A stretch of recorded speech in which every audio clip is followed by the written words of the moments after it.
اعوذ باللہ من الشیطان اللعین الرجیم بسم اللہ الرحمن الرحیم الحمد للہ والصلاة علی اہلہا واللعنۃ علی مستحقہا اما بعد۔ محترم و معزز ناظرین کرام، السلام علیکم ورحمۃ اللہ وبرکاتہ۔ عنوان کلام معجزات و کرامات امام موسیٰ ابن جعفر علیہ السلام ہے۔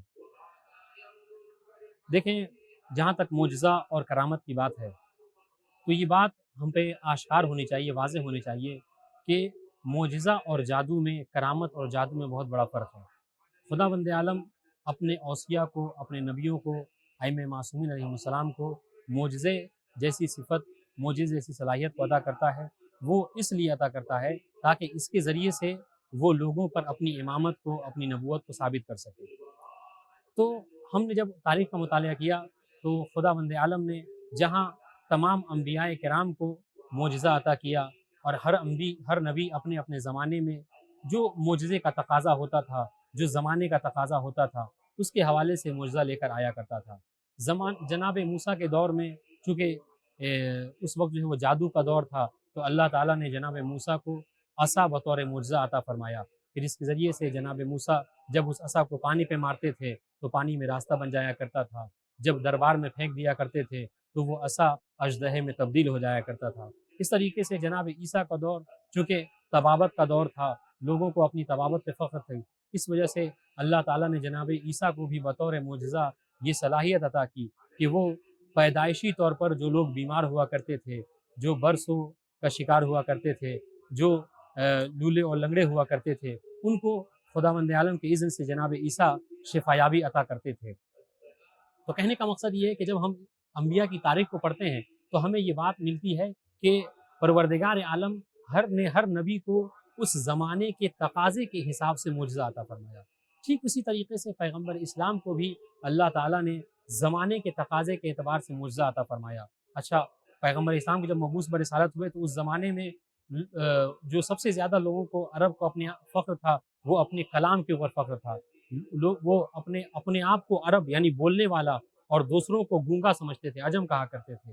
پروردگار عالم نے اپنے نبی کو قرآن جیسا معجزہ عطا فرمایا کہ جب وہ نازل ہوا تو خداوند عالم نے خود کہا کہ اگر تم واقعی فخر ہے، اگر تم واقعی مباحات رکھتے ہو تو تمہیں چاہیے کہ تم اس کے ایک سورے جیسا لے کے آؤ، لیکن اس کے ایک سورے کی مثال بھی جو ہے وہ نہ لا سکے۔ تو کہنے کا مقصد ہے عزیزان گرامی کہ خداوند عالم نے ہر نبی کو زمانے کے تقاضے کے اعتبار سے معجزہ عطا فرمایا۔ اسی طریقے سے بعد رسول زمانے کی ضرورت کے حساب سے اللہ تعالیٰ نے ائمہ معصومین علیہ السلام کو بھی معجزے سے نوازا۔ انہی معجزات میں سے، انہی افراد میں سے، ائمہ معصومین کی فرد میں سے ہمارے اور آپ کے ساتویں امام موسیٰ ابن جعفر علیہ السلام کی شخصیت ہے۔ امام کاظم کی جہاں تک معجزے کی بات ہے، عزیزان گرامی، یہ معجزہ کیا کم ہے کہ امام بس ایک جملہ کہا کرتے تھے اور جو دنیا کا بہت زیادہ دنیا میں ڈوبا ہوا ہوا ہوس کا پرستار انسان تھا، وہ امام کے ایک کلمے سے ہدایت پا جایا کرتا تھا۔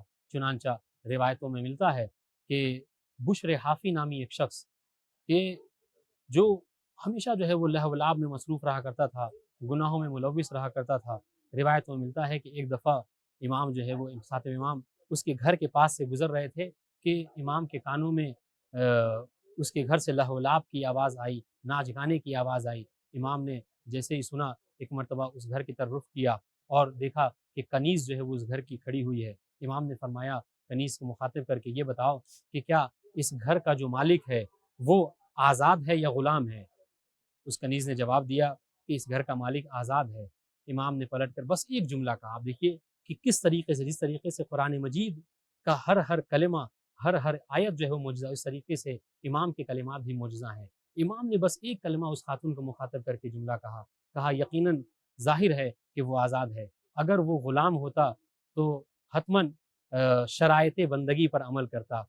اس کا لہو و لعب میں ڈوبے رہنا، اس طریقے سے گناہوں میں ملوث رہنا، اس بات کی دلیل ہے کہ وہ کسی کا بندہ نہیں ہے، وہ حتیٰ کہ خدا کا بھی بندہ نہیں ہے۔ جیسے ہی وہ کنیز گھر کے اندر گئی، بشر حافی نے کہا کہ تم کس سے بات کر رہی تھی؟ اس کنیز نے کہا کہ یہ موسیٰ ابن جعفر تھے، امام کاظم تھے۔ اس نے کہا کہ انہوں نے کیا پوچھا؟ کہا کہ وہ یہ پوچھ رہے تھے کہ اس گھر کا مالک غلام ہے یا آزاد ہے؟ تو میں نے جواب دیا کہ آزاد ہے۔ تو بشر حافی نے کہا کہ پھر انہوں نے کیا جواب دیا؟ کہا کہ یقیناً وہ آزاد ہے، اگر وہ غلام ہوتا تو شرائط بندگی پر عمل کرتا۔ امام کے اس ایک جملے نے بشر حافی کے دل میں اتنی جگہ بنائی، ایسا اثر کیا کہ بشر حافی ننگے پاؤں امام کے پیچھے دوڑ آیا، اور دوڑتے دوڑتے جب امام سے ملحق ہوا تو روایتوں کا جملہ ہے کہ سچے دل سے بشر حافی نے چھٹے امام کو مخاطب کر کے توبہ کیا، استغفار کیا، اور اس کے بعد سے بشر حافی نے کبھی جو ہے وہ گناہوں کی طرف رخ نہ کیا، کبھی لاہ و لاب میں مبعوث نہ ہوا، کبھی لاہ و لاب میں ملوث نہ ہوا۔ اور یہ بشر حافی کو حافی کیوں؟ حافی مطلب عربی میں ہوتا ہے پیدل چلنے والا۔ روایت میں ملتا ہے کہ بشر حافی نے اس وقت کہ جب امام کا جملہ سنا اور امام کو درک کیا تھا، امام کو دوڑ کر اس نے امام سے ملحق ہوا تھا، تو اس وقت وہ ننگے پیر تھا، ننگے پیر ہی امام سے ملنے کے لیے دوڑ آیا تھا۔ تو روایت میں ملتا ہے کہ جب تک بشر حافی زندہ رہا، اس کے بعد سے بشر حافی نے کبھی اپنے پیروں میں جوتے نہیں پہنے، چپل نہیں پہنے، اور ہمیشہ جو ہے ننگے پاؤں رہا کرتا تھا۔ کیوں؟ اس لیے کہ اس نے اس وقت جب توبہ کی تھی تو وہ ننگے پیر تھا، لہذا جب تک زندہ رہا تو ننگے پیر رہا۔ اس واقعے میں یقیناً واقعہ تو یہ ہے کہ بشر حافی نے توبہ کی، لیکن ہمارے لیے بھی درس ہے کہ دیکھیں امام وقت کسی گناہ گار سے یہ توقع نہیں رکھتے کہ وہ امام کا شیعہ ہو۔ امام ہمیشہ چاہتے ہیں کہ وہ لوگ اپنے گناہوں سے دور رہیں۔ تو اگر ہم امام کے چاہنے والے ہیں، اگر ہم یہ چاہتے ہیں کہ ہم امام کے ساتھ مبعوث ہوں، ہمارا شمار امام کے ساتھ ہو، تو ہمیں بھی چاہیے کہ ہم گناہوں سے دور رہیں اور صدق دل سے توبہ کریں، ویسے ہی توبہ کہ جیسی توبہ بشر حافی نے کی تھی۔ ہمیں چاہیے کہ ہم بھی اپنے امام کو اپنی نظر میں رکھے، اور دیکھیں اس وقت کے امام موسیٰ بن جعفر تھے، آج کے دور کے امام زمانہ عبد اللہ تعالیٰ فضل شریف ہیں۔ ہمیں چاہیے کہ ہم امام زمانہ کو اپنی نظر میں رکھیں اور گناہوں سے اپنے آپ کو دور رکھیں۔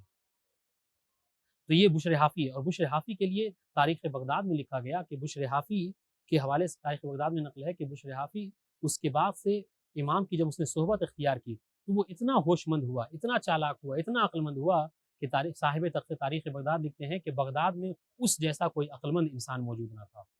گویا کہ اس کے سر کے بال کے ہر ایک بال کے نیچے اللہ تعالیٰ نے عقل رکھی ہو۔ بغداد کا سب سے زیادہ چالاک شخص تھا، کیوں؟ اس لیے کہ اپنے آپ کو اس نے گناہوں سے دور رکھ رکھا۔ اس طریقے سے روایت میں ملتا بھی ہے کہ اگر انسان اپنے آپ کو گناہوں میں ملوث رکھتا ہے، شہوتوں میں ملوث رکھتا ہے، تو انسان کی عقل جو ہے وہ ضائع ہو جاتی ہے۔ ہمیں چاہیے کہ ہم اپنے آپ کو جتنا زیادہ ہو سکے شہوتوں سے دور رکھیں، گناہوں سے دور رکھیں، تاکہ ہماری عقل سلیم ہو، اور جب عقل سلیم ہوگی تو ہم خداوند عالم کی عبادت بھی کریں گے اور ائمہ معصومین علیہ السلام کی اقتداء بھی کریں گے۔ تو یہ ایک معجزہ اور ایک کرامت۔ اس طریقے کی اور بھی بہت سی کرامتیں ہیں۔ روایت میں ملتا ہے کہ یہی امام کے صحابی ہیں علی بن یقین، کہ جو ساتویں امام کے زمانے میں ہارون رشید کے وزیر تھے، اور ہارون رشید نے ایک بہت بڑی وزارت جو ہے وہ علی بن یقین کو کے حوالے کی تھی، لیکن روایت میں ملتا ہے کہ جب ہارون نے یہ پیشکش کی، اپنی وزارت کی، تو علی بن یقین امام کی خدمت میں آئے ساتویں امام کی، اور آنے کے بعد ساتویں امام سے پوچھا کہ مولا ہارون مجھے اپنی وزارت دینا چاہ رہا ہے، اگر آپ اجازت دیں تو میں اس وزارت کو قبول کروں۔ ساتھ امام نے کہا کہ اے علی بن یقین، یقیناً میں چاہتا ہوں کہ تم اس کی وزارت کو قبول کر لو، مگر ایک شرط ہے، بس ایک شرط پر عمل کرو۔ وہ کیا؟ وہ یہ کہ جب کبھی ہمارے شیعہ کا کوئی کام تمہارے پاس آئے تو یاد رکھنا، اگر تمہارے لیے ممکن ہو تو ہمارے شیعہ کا کوئی کام کبھی نہیں رکنا چاہیے۔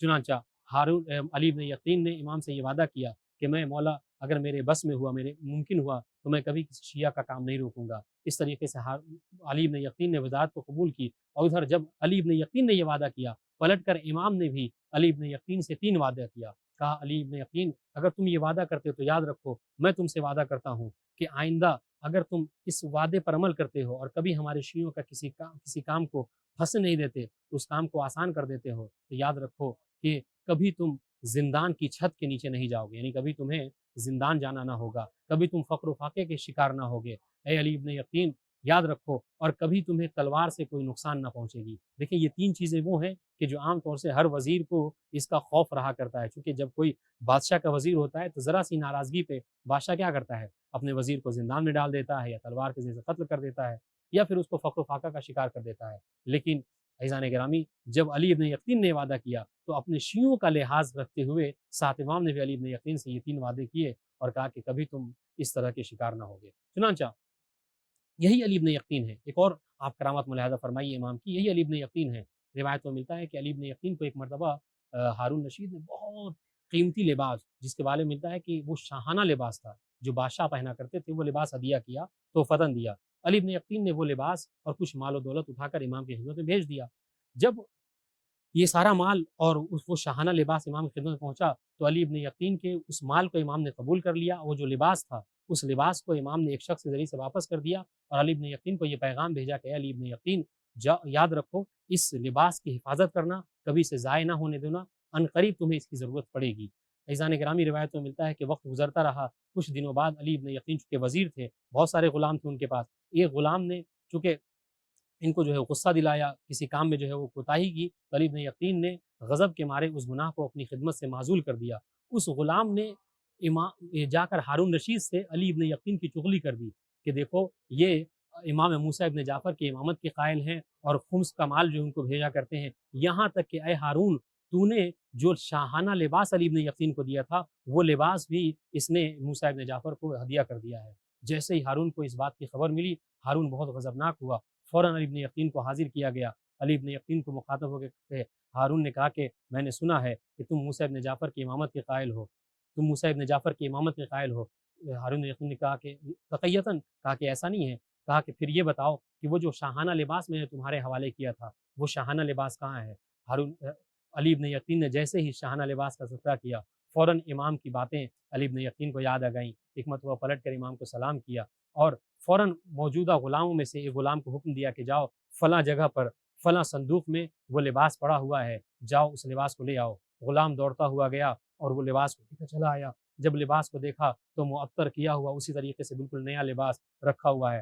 ہارون نے جیسے ہی دیکھا تو ہارون نے اس غلام کو کہ جس نے چغلی کی تھی اس کو ہارون نے حکم دیا کہ اسے 1000 کوڑے لگائے جائیں۔ روایتوں کے جملے ہیں کہ ابھی 1000 کوڑے بھی نہ ہوئے تھے کہ وہ غلام مر گیا۔ لیکن عزیزان گرامی، جو اس واقعے میں غور کرنے والی بات ہے، غور و فکر کرنے والی بات ہے، ہمارے لیے جو درس ہے اس واقعے میں وہ یہ ہے کہ اگر ہم امام علیہ السلام کے صحیح طریقے سے تابع ہوں، امام کی کہی ہوئی باتوں کے ہم صحیح طریقے سے اگر پیروکار ہوں تو یقیناً امام بھی ہمیشہ ہمارا خیال رکھیں گے، ٹھیک اسی طریقے سے کہ جس طریقے سے امام نے علی ابن یقین کو دشمنوں کے شر سے محفوظ رکھا تھا۔ آپ دیکھیے کہ علی ابن یقین کو متعدد مقامات پر یہ تو ایک مقام ہے، اس کے علاوہ وہ جو وضو والا واقعہ ہے وہ بھی ایک کرامت کا ہی باب ہے، وقت نہیں ورنہ میں آپ کو عرض کرتا، وہ بھی امام کی ایک کرامت ہی تھی کہ امام نے علی ابن یقین کو حکم دیا کہ تم سنیوں کی طریقے سے وضو کرو، کیوں؟ اس لیے کہ تمہاری جان کو خطرہ ہے۔ پھر جب خطرہ ٹل گیا تو اس طریقے سے بعد میں حکم دیا کہ تمہیں چاہیے تو اب تمہارے لیے حل ہے، تم چاہو تو شیعہ طریقے سے وضو کر سکتے ہو۔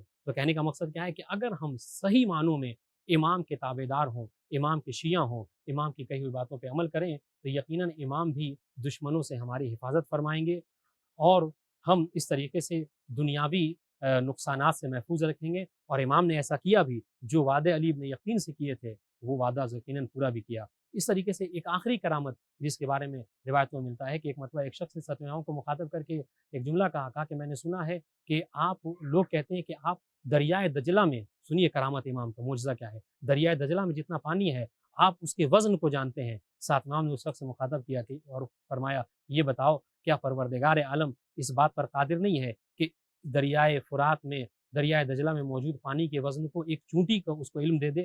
اس نے کہا کہ ہاں خداوند عالم اس بات پر قادر ہے۔ امام نے پلٹ کر جملہ کہا تو کیا میں اللہ کی نظر میں اس سے زیادہ طاقت نہیں رکھتا کہ پروردگار عالم مجھے بھی اس کا علم عطا کر دے؟ تو کہنے کا مقصد یہ ہے کہ یہ وہ معجزات ہیں کہ جس سے پروردگار نے امام موسیٰ بن جعفر کو عطا کیا۔ والسلام علیکم ورحمۃ اللہ وبرکاتہ۔